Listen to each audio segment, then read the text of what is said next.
Are you tired of seeing content from this particular TikTok content creator, or you simply want to block a particular account? If yes, just keep on watching because we prepared a step-by-step tutorial for you. Before we begin, don't forget to press subscribe for more videos like this. And now to start, open TikTok on your account and then log in to your account. Once you're here, just go to the profile of the content creator that you want to block. You can search the name of that particular account. Once you've opened their profile, just press the share or the arrow icon at the top right corner of your screen. Here, this prompt will appear where you'll see the option to block.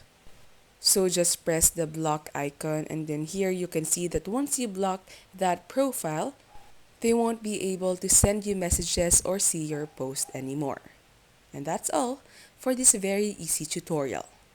If this video helped you, as always, don't forget to press like and subscribe. We hope to see you again on our next videos.